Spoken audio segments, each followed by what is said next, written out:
I'm delighted. A very good morning, dear teachers. I'm happy too much to have gotten this opportunity to speak to you about the space exploration program of our country.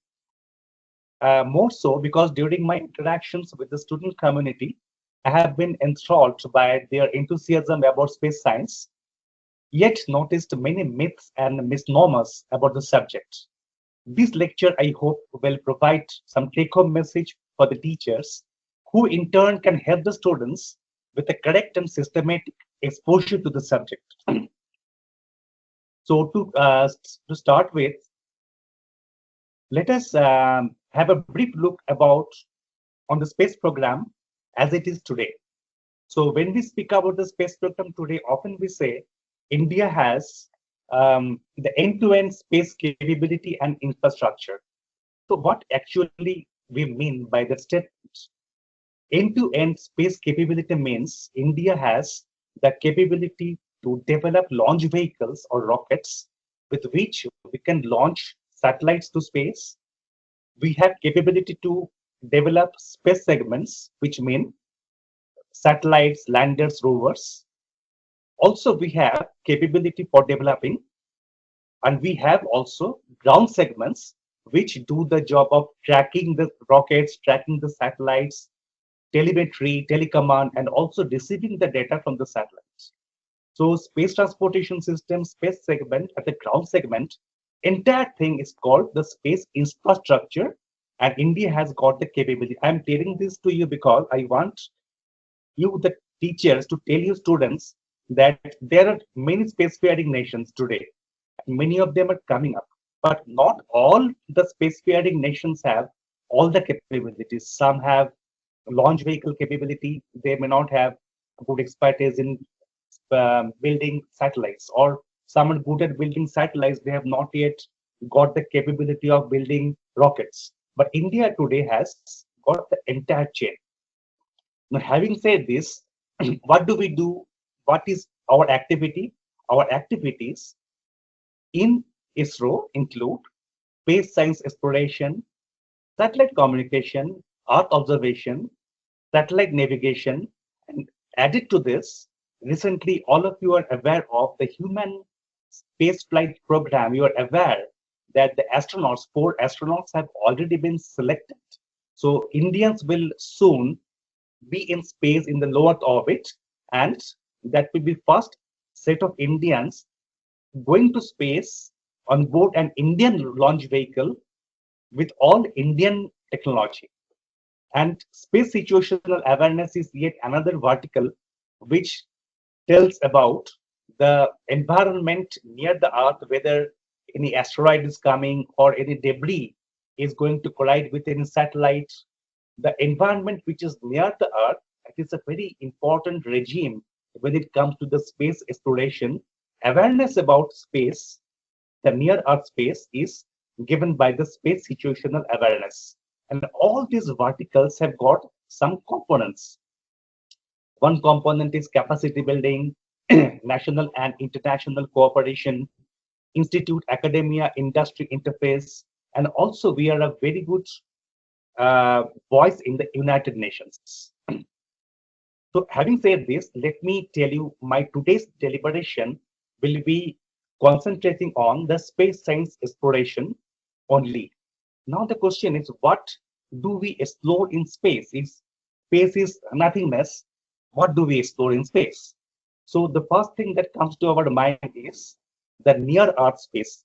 Dear teachers, let me tell you here one myth I have noticed among the students.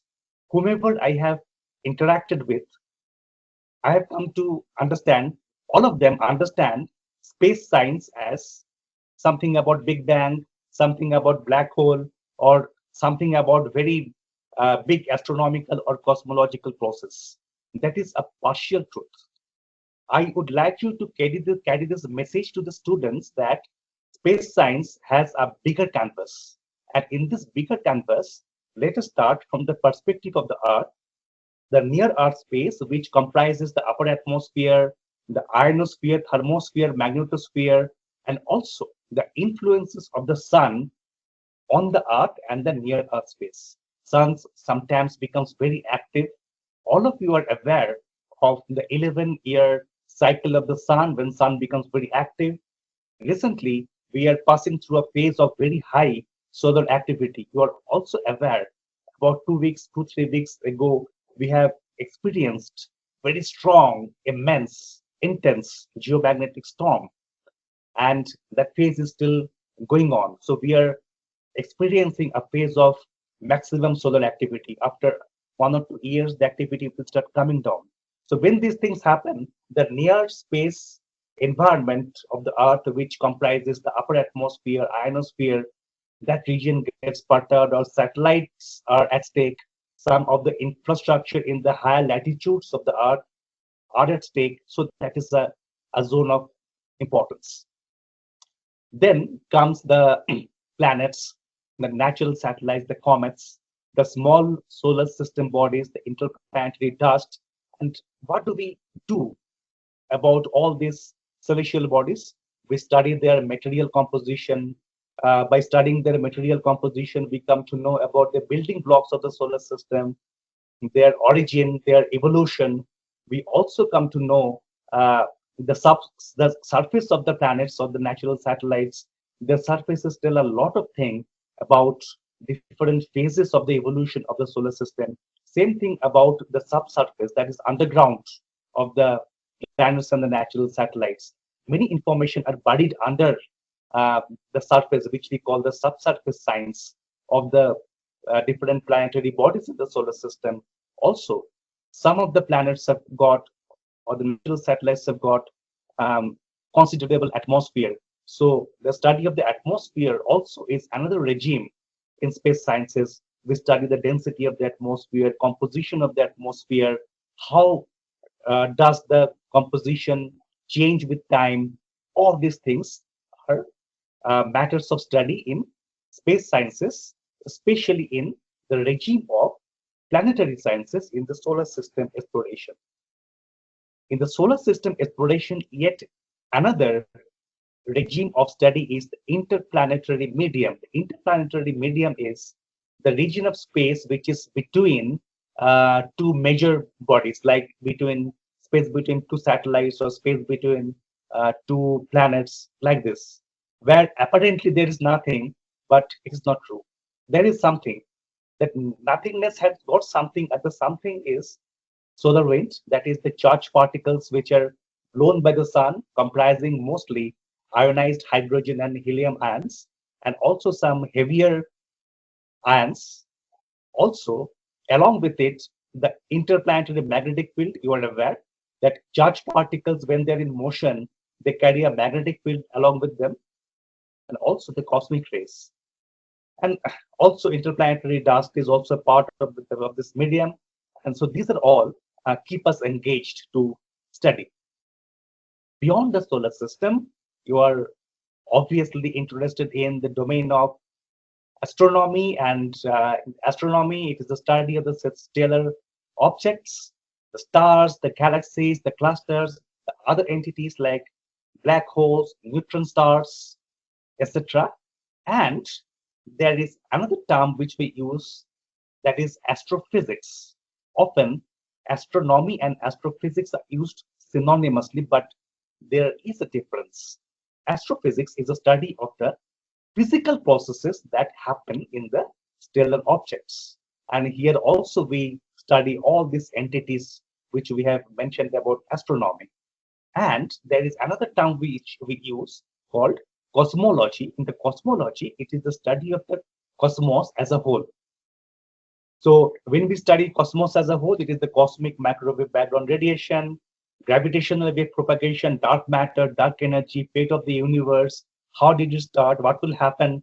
All these things come when we study the whole thing, the entirety as a whole, instead of focusing our attention to a particular star, a cluster. That is cosmology. So dear teachers, I urge you to convey this message to the students so that their concept becomes clear and more systematic. I find there is a gap when I interact with the students. So having said this, today in ISRO, The space science exploration program is having four major verticals: astronomy, astrophysics, exoplanets. Exoplanets means the planets which are in some other solar system. Beyond our solar system, there may be other solar systems, other stars. Around that other star, there may be some planets. And those planets are called exoplanets. Those solar systems are called exosolar systems. So that is one domain. Then we have solar system exploration, heliophysics and space weather, near Earth space aeronomy. So dear teachers, I may have to proceed a bit fast because I have so many things to tell you. And I believe this lecture will be available online so that you can come back to each slide at your leisure and go through it in more details. So under each article, what are the topics which are covered? That all are elaborated in this slide. So it is not only about black hole or astronomy. It is starting from the near Earth space to astronomy. In between the solar system, the sun Earth connection, everything is covered. So this is the journey of the space science exploration of India. And here you will see that in 1969, ISRO was founded. But before even 1969, when ISRO was founded, when we say India's space program has started formally, before that also there was certain precursor events, and then it has been a long journey. I will not spend time in telling you what each of this. No need. Maybe let us be on a voyage, and in the course of the journey, you will see how adventurous this has been. Let us, and dear teachers, one information. Please note this website of ISRO. The official website of ISRO is this. For any authentic information, I urge you to convey this to the students. They have to come back to this ISRO website and get the authentic information. Now, today in 2024, when I am speaking in front of you, this is the space ecosystem today. The Department of Space is the department where ISRO nestles, and the Department of Space is, directly is under the Honorable Prime Minister of the country.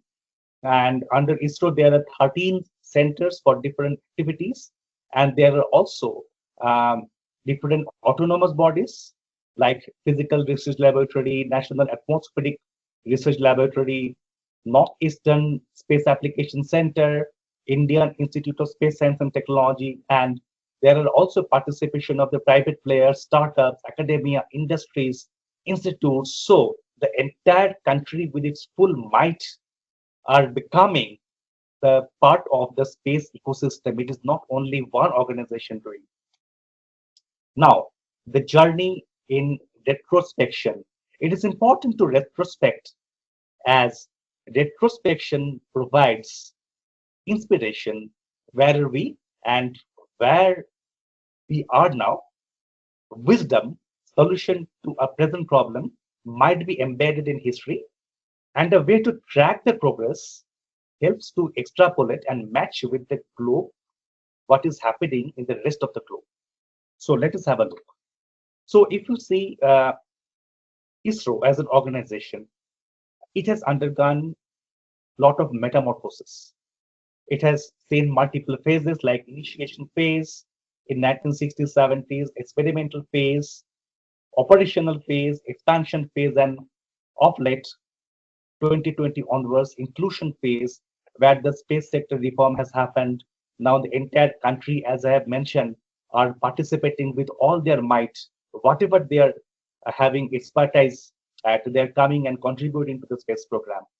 And our space policy also has been released in 2023, which says how the opportunities are spread across the country, across the regimes of academia, industry, and institutions, so that they come with their collective might. But after having said so, let me tell you the seed of the space exploration program was sown much before this. And let me tell you, in 1920s to 1930s, a student of Acharya Jagadish Chandra Bose Professor Shishir Kumar Mitra was his name. He did a set of pioneering experiments with radio waves, and that was the first use of radio waves in India to probe the ionosphere. And that was the first remote sensing of the ionosphere through bottom sounding.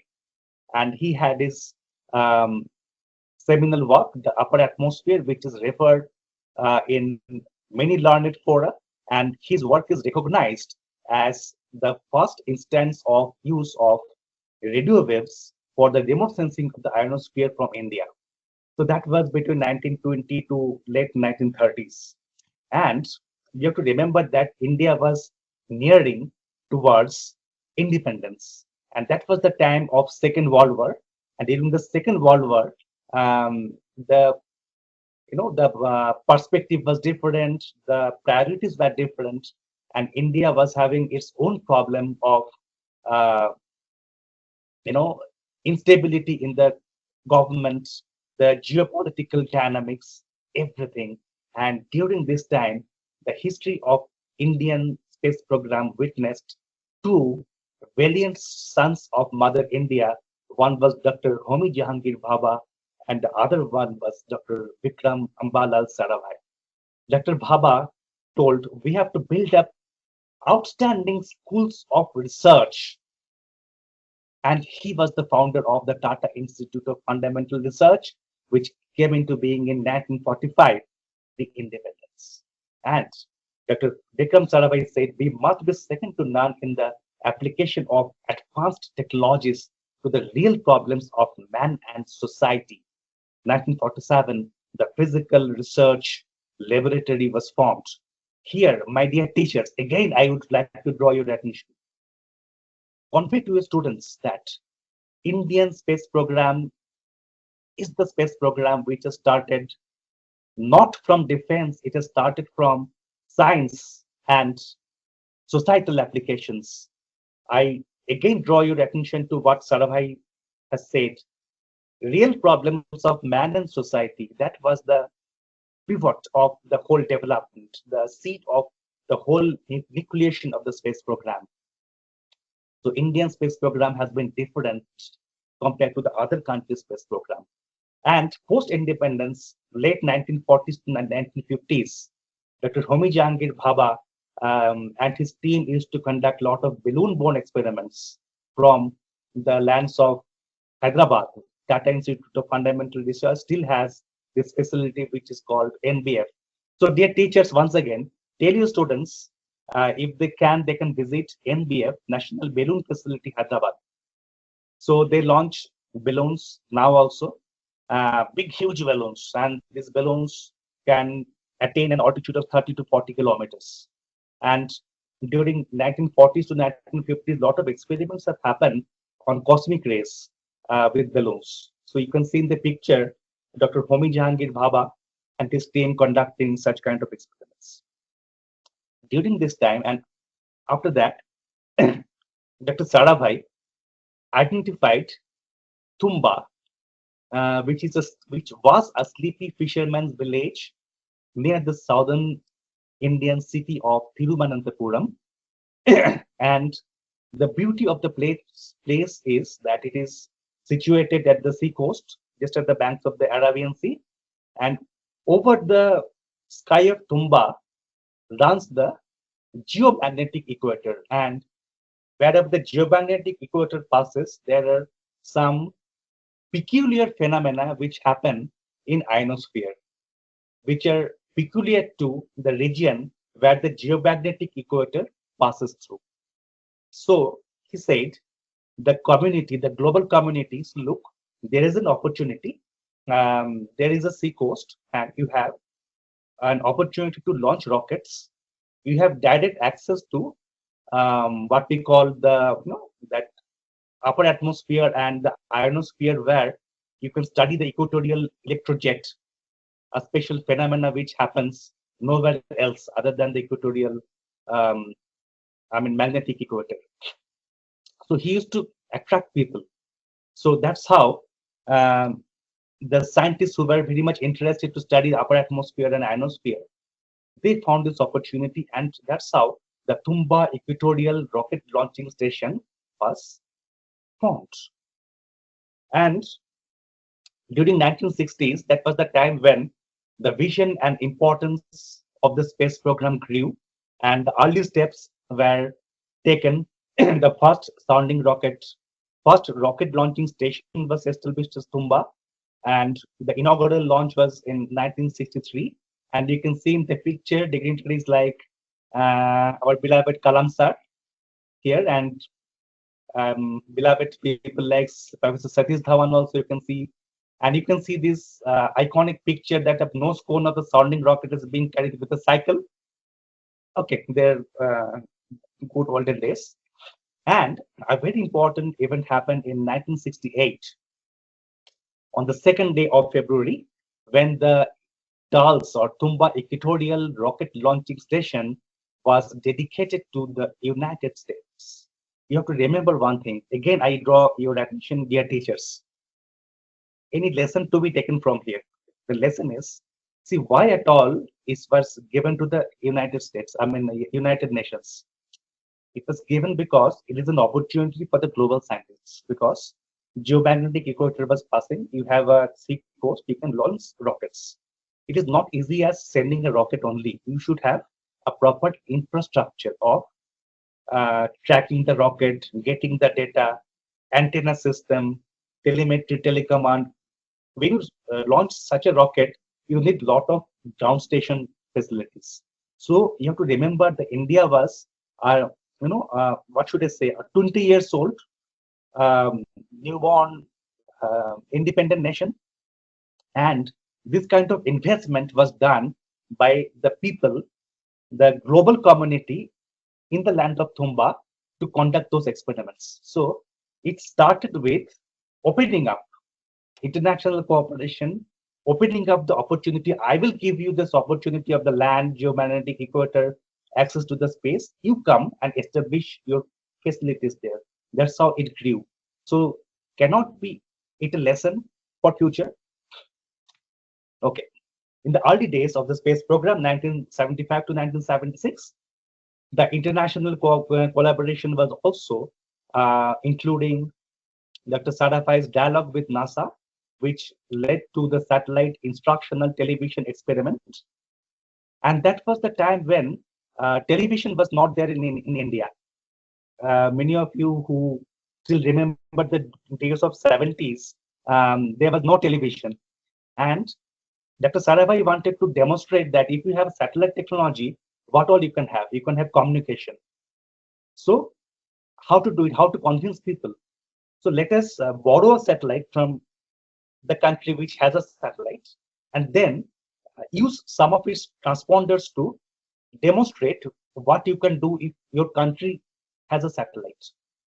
So that's how the site program happened. And today we are enjoying TV. And that was a societal application. And another example was a beacon from an ATS. ATS means Advanced Technology Satellite. ATS-6 satellite was used for ionosphere studies. And Space Physics Division in the Vikram Sarabhai Space Center took lead in the ionospheric studies using the beacon from the ATS satellite. And then during 1960s to 80s, if you see, the country witnessed a lot of experiments using balloons as well as sounding rockets. The domains of science which were addressed included X-ray astronomy, ionospheric physics, upper atmosphere, solar activities influence on the cosmic rays. These were the domains which dominated the spaceborne sciences in 1960s to 1980s. And then during 1975, we were feeling the need that balloons can take us up to 30 to 40 kilometers. Sounding rockets anyway are giving you access to some 80, 90, 100 kilometers or more. But if you have a satellite, you can stay in space and do a sustained experiment. So why don't we develop our own satellite? So that's how the indigenous satellite building program started. And Dr. Sarabhai Sarabhai initiated it, which led later in 1975 to the satellite Aryabhatta, and which was launched from a Soviet launch facility. At that time, you have to remember, India was not having its own launch vehicle. And this Aryabhatta satellite was addressing the domains of X-ray astronomy, aeronomy, and solar physics. Aeronomy is the domain of upper atmospheric studies.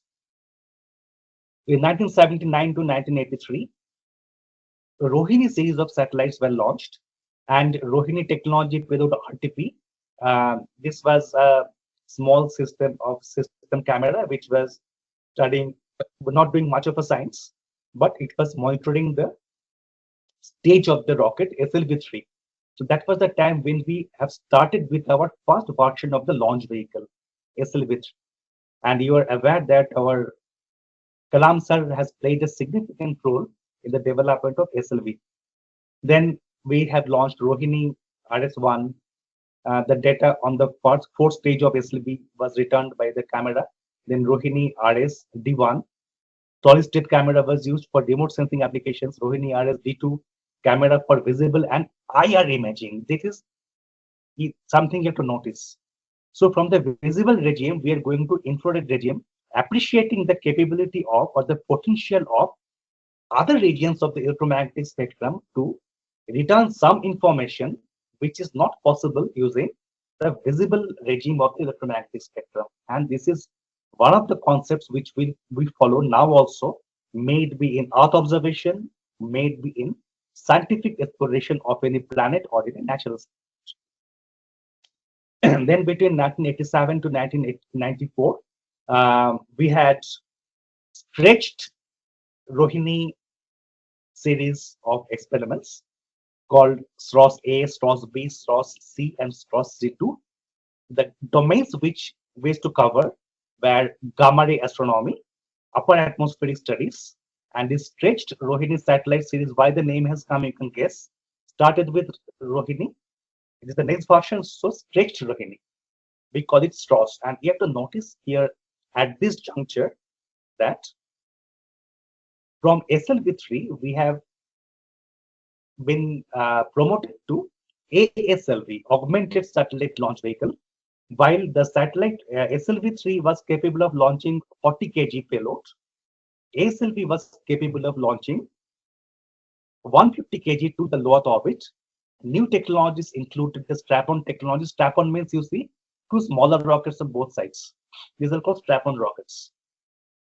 Inertial navigation, closed loop guidance. Maybe during the question answer session, if you are interested, I can tell more on this. Inertial navigation and those things actually mean you are aware where you are going. Like the way we see when we walk, we know where we are going, we know what is left and what is right. That is called navigation. Same thing is true for a rocket. The rocket also should know now where is it going, whether it is going up or down or left or right. This sense of the rocket is called navigation system of a rocket. Now, in the early days of this program, I have told you that the SROS series was very much successful in gamma ray astronomy. So what did we study in the gamma ray astronomy? Different gamma ray burst events, GRB, we call it. Now, GRB events can happen anywhere in the sky. It can happen here, it can happen there. So you will not have any predetermined information that I have to look here. The next gamma ray burst is going to happen here. No.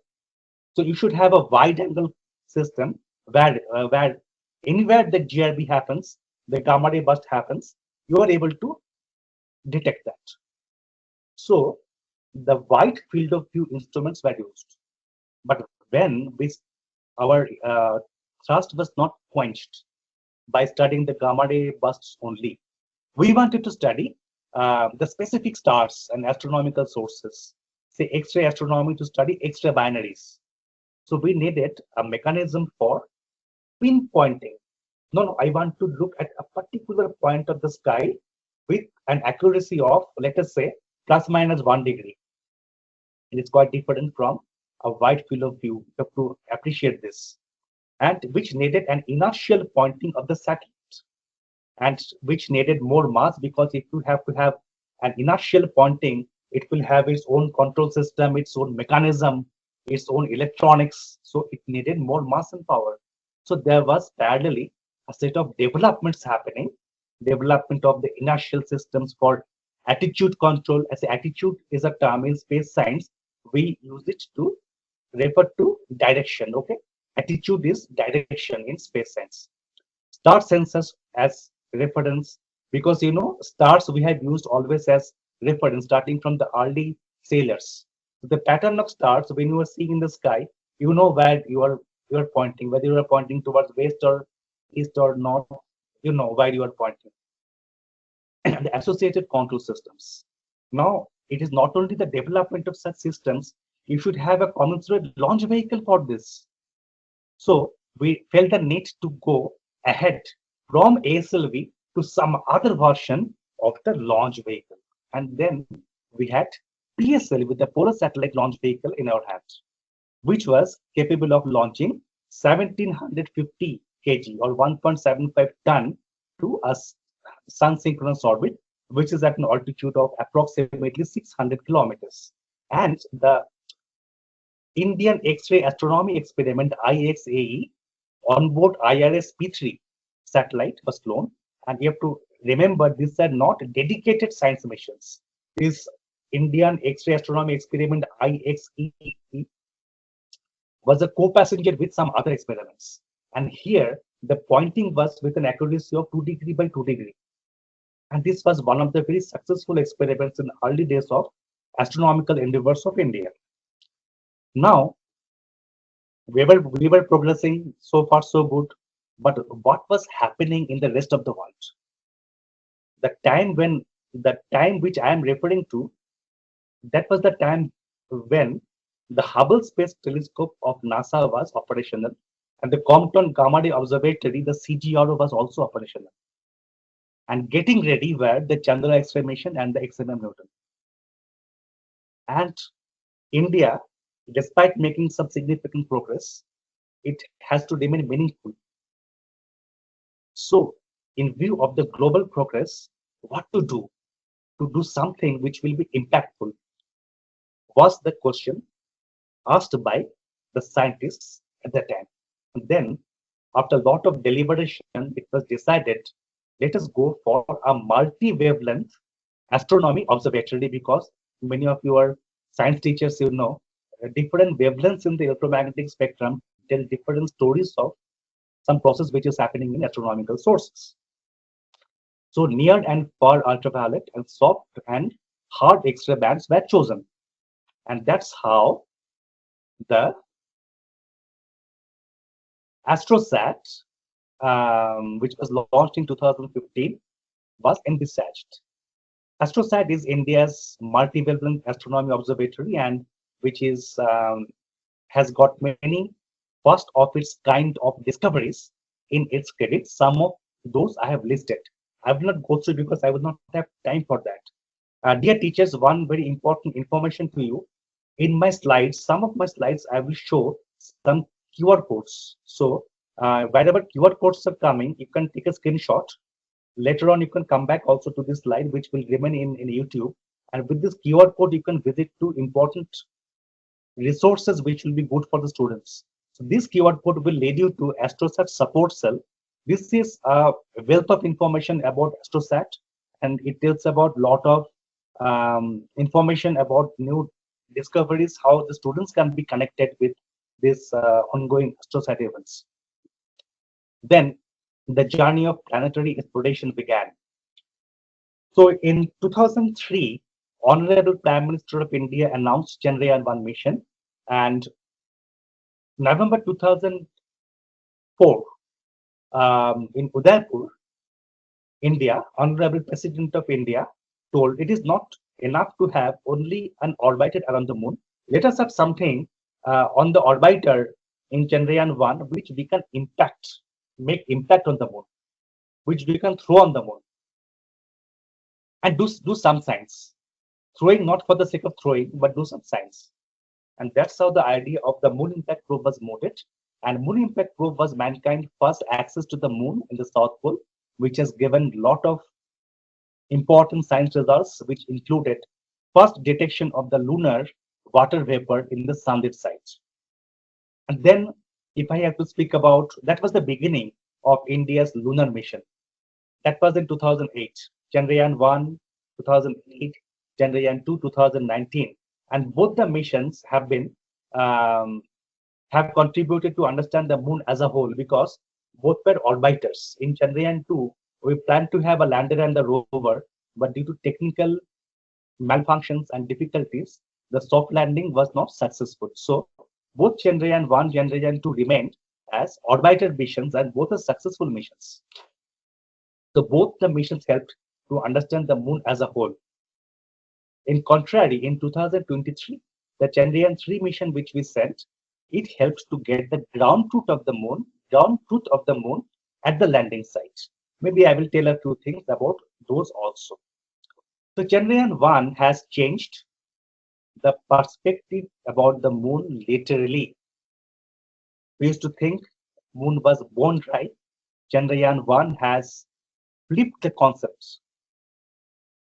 It discovered the presence of water molecules on the moon, and that was the reason behind the resurgence of the global interest in lunar exploration.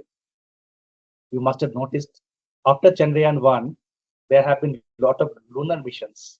Just go to the websites and you'll be able to see. There was a belief that moon is geologically dead billions of years ago. That concept also was overruled by Chandrayaan 1. It proved the moon is dynamic and volcanically active. There was a belief that moon's regolith completely absorbs the impinging solar wind photons. That also was ruled out. It was proven 20% of the solar wind photons are reflected back to space as energetic neutral hydrogen atoms. There have been many other discoveries. Maybe I will tell you a couple of references later on so that you can study more on this. And then Chandrayaan 2 is still in orbit and it has extended the science from Chandrayaan 1. There have been improvements in the scientific fellows and also improvements in the observation strategy. And dear teachers, you can also convey to your students that India is the country which has got the highest resolution camera in a lunar orbiter currently in the globe. 25 centimeter resolution camera is the OHRC, orbital high resolution camera, sitting on board Chandrayaan 2, and which is returning finer details of the moon's surface. How it is important, maybe I will not get time to speak on it right now. If you have got questions, I can throw some light on this. To tell you in brief, there have been a lot of scientific accomplishments in Chandrayaan 2. Chandrayaan 2 has come up with more details about the water on the moon, interesting facts on the moon's surface, the craters, the boulders, the hidden craters below the surface. Also, the kinds of elements that constitute the moon surface, the mysteries about the very thin atmosphere of the moon, as well as the moon's ionosphere, and also the X-ray flares from the sun. And the journey of Chandrayaan 3, you must be proud enough. So we went to Chandrayaan, we went to moon in 2023 by multiple slingshots, and then this is the trajectory by which we went to the moon, several earthbound orbits, and then going to the lunar transfer trajectory, eventually getting captured by the moon's gravity, and after having some moon-bound orbits, eventually a controlled descent on the moon's surface. So this picture is not up to the scale, so don't go by the scale here. Chandrayaan 3 soft landed on the moon on August 23, 2023. Indian time, if I remember correctly, it was evening 6:04. So the Chandrayaan 3 had a lander, the name was Vikram, had a rover, the name was Pragyan, and it was also having a propulsion module which was rotating down the moon in the orbit. And from the lander, it has studied the near surface plasma environment, the ground vibrations of the moon and its seismicity, the thermophysical properties of the regolith. The rover in the vicinity of the landing site has done studies on the elemental compositions of the regolith. And in the propulsion module of the system, we had a scientific instrument for the observation of the Earth as an exoplanet from the lunar orbit using spectropolarimetry technique. So later on, we must be interested to sending missions to study exoplanets, and also we will be interested to study some of the exoplanets which may be like Earth.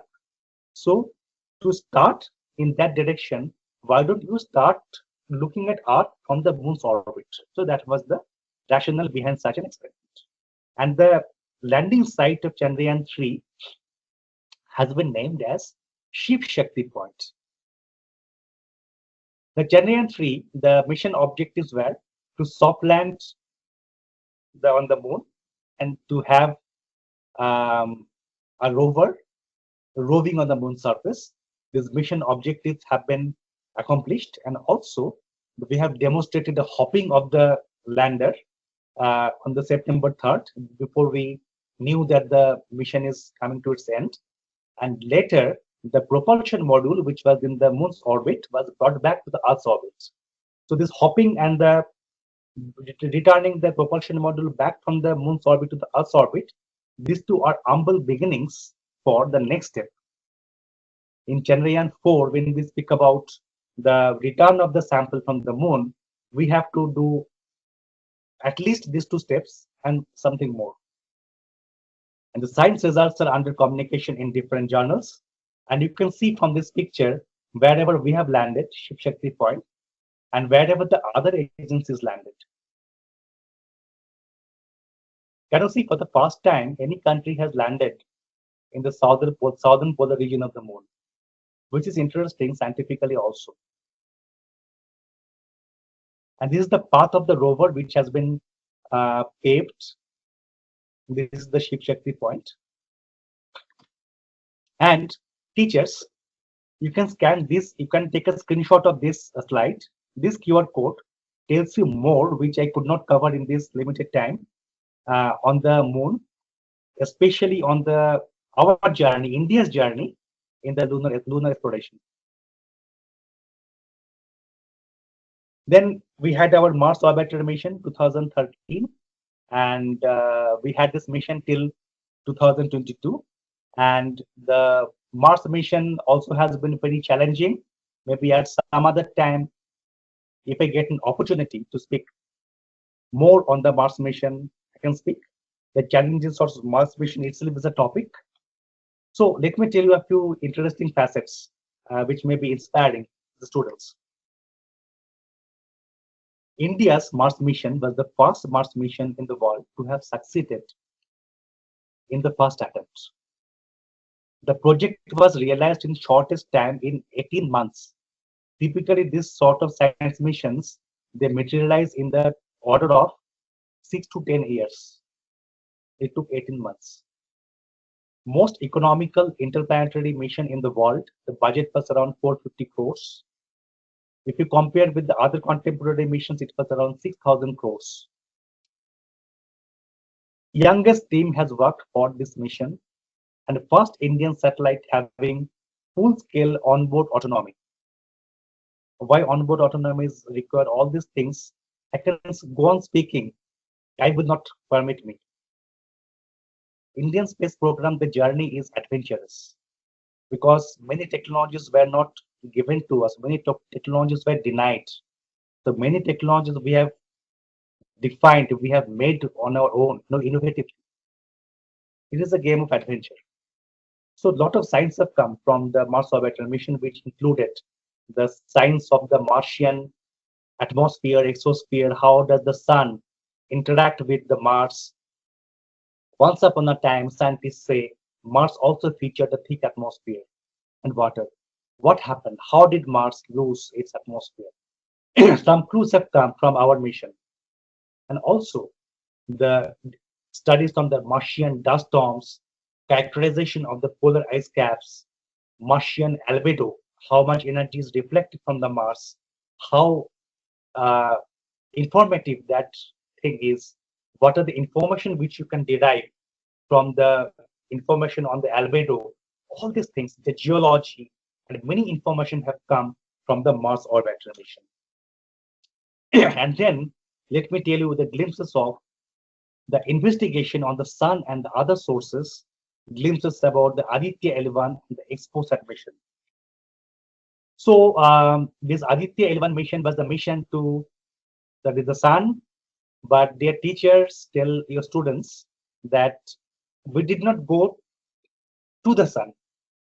We have been placed, the Aditya L1 spacecraft has been placed in a halo orbit around a point which is called the first Sun Earth Lagrangian point. The first Sun Earth Lagrangian point is the point where the gravity of the Sun and the Earth nullify. And that point is around 1.5 million kilometers away from the Earth, given that the Earth-Sun distance is around 150 million kilometers. In that location, you have got two major advantages. One advantage is you have a continuous view of the sun. You are never going behind the earth. So 24/7 you are viewing the sun. And also another advantage is you are outside the magnetosphere of the earth. And when you're outside the magnetosphere of the earth, you are able to see the charged particles, the solar wind coming from the sun, which you cannot otherwise do if you are shielded by the Earth's magnetic field. So this is our mission, and this QR code leads you to the Aditya L1 support cell, which is in Aries. AstroSat support cell is in Ayuka. This is a premier institution for astronomy. Aries is a premier institution situated in the city of Nainital. So you scan this QR code, you will be able to get more information on Aditya mission, and also you will be able to have basic information about the sun, the physics, and how Aditya L1 is going to help in the further exploration. XPOSAT is yet another mission. It is an X-ray astronomy mission wherein we are going to study, not going to, we are studying this different astronomical sources in X-ray wavelengths in terms of their timing, in terms of their spectroscopy, and also in terms of the polarization of the X-ray. So my dear teachers, those who are teaching physics, you will appreciate the polarization of the light carries a lot of information about the source where the light is generated or the medium through which the light is coming. So if you're having a coherent train of light, the rotation of the plane of polarization will tell you a lot of things which are capable of influencing that plane of rotation. And that is also a tool to understand different astronomical processes which are happening in different sources. So India is the second country to have such a satellite with the capability of studying polarization of the X-rays sitting in space. And dear teachers, this is also yet another important information. This website of Indian Space Science Data Center is the one where you are going to get the data of all the Indian space science exploration missions. I urge you to visit this website, have a look at it, play with the links. Before playing with the link, you have to register yourself. It's free of cost. Absolutely free of cost. Your students also can register, encourage them, tell them, and you can give them some projects. Okay, and there the names of the scientists are given whom they can contact. Give them some task. The students can contact some of the scientists, do some projects by themselves. So this is a resource which you can use when you are engaging your students to some work. and yet two more books. Solar system exploration, an introduction, and also space exploration. You can scan the QR codes. These two are very small books which can be downloaded free of cost, and this you can use as a teaching material when you are teaching the students. I can assure you these books are good even from class 8 onwards. You can use this book for teaching the students from class 8 onwards. Okay. This is because I don't see at present any systematic way of teaching of space sciences in Indian curricula. So this may be of some help. And then it is the time for introspection. I have told a lot of good things. So before I come to the end of my lecture, let us introspect to where we are. See where we are now. We are in the first position in the world in these three aspects. Successfully reaching Mars orbit in the first attempt, soft landing at the south polar region of the moon, first human-made object on the moon from Asia. I'm referring about the Moon Impact Probe. We are second in the world in this aspect. X-ray polarization observation from space. I'm referring about the EXPOSAT mission. Then we are third in the world in terms of having a dedicated solar observatory at Sanat L1 point, referring about Aditya L1 mission. We are fourth to have soft landed on the moon. These are the global rankings of India among the other space agencies. Now, after having said this, have we achieved everything? No. So, potential questions for the students to conduct a study. So, teachers, you can give this work to the students. What are the present gap areas in India's space science exploration program? So, they can find many gap areas. Maybe we will think in a particular way. The students will have a different way of thinking. Generations change, capabilities change, we all have to accept. So this can be taken as a task. Now, our Honorable Prime Minister of the country has shown a big vision to us. That is in 2035, we should have the Bharatiya Antariksha Station, Indian Space Station. By 2040, Indians should have landed on the moon. And in order to have this, we should have the next generation launch vehicle, NGLV, because we have to have heavy capacity launcher to accomplish all these goals. Many other technologies also have to be demonstrated as a precursor to these two big achievements. And that's how, from the science of space and science from space, we will be able to do science at space. And to do this, whatever we are supposed to do in these years, the teachers, he will guide the students. Maybe the small components of this will build the path to go to 2040. And also some of them may think after 2040, when we have our own space station, when Indians have actually landed on the moon, what we can do and what's next. And let me tell you some more information about some resources.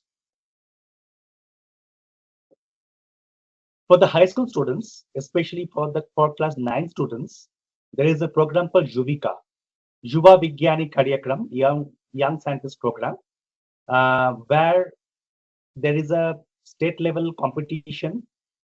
Very good students are chosen when they're studying in class 9, and they are given exposure by the scientists on different facets of the Indian space program. They are given opportunities to visit some of the centers of the ISRO, and for 2 weeks they are offered lectures, they are offered hands-on activities, projects, and they are given opportunities to interact with the scientists, which otherwise is very difficult to get. So teachers, you keep in mind the students who are in class 9, you keep a watch in the ISRO website, Yuvika. This is yet another program called START. START stands for Space Science and Technology Awareness Training. which is for the undergraduate and PG students of physical science, mathematics, engineering. This year, 2024, the theme was exploration of the solar system. Last year, when START was started, the theme was overview of space science and technology.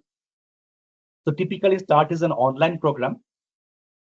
Since it is online, it is having more reach. Each year, around 40,000 people attend the program, and it is typically having 25 hours of lecture. 25 hours. So it is a good amount of information. So that is, but it is not for the school students, but they can attend through YouTube. But this is contents are mostly for the undergraduate and postgraduate students. And there is a lecture video for the school kids. So you can scan this QR code to access. Very short lecture, 20 minutes. And the teachers may find this as a good introductory lecture. So before the teachers convey to the students the contents of the SETU, what values they have got from SETU, when they speak about the space science, they can show this video to the students. So this is a good introduction for around 20 minutes. And there are yet some more lecture videos, which may be suitable more for the high schoolers and undergraduate, postgraduate levels. So once you have the QR codes, you can scan and access. Thanks a lot for your kind attention. And I would urge the students, take forward this message and add your own words of wisdom, contribute to the new Vikasit Bharat. Jai Hind.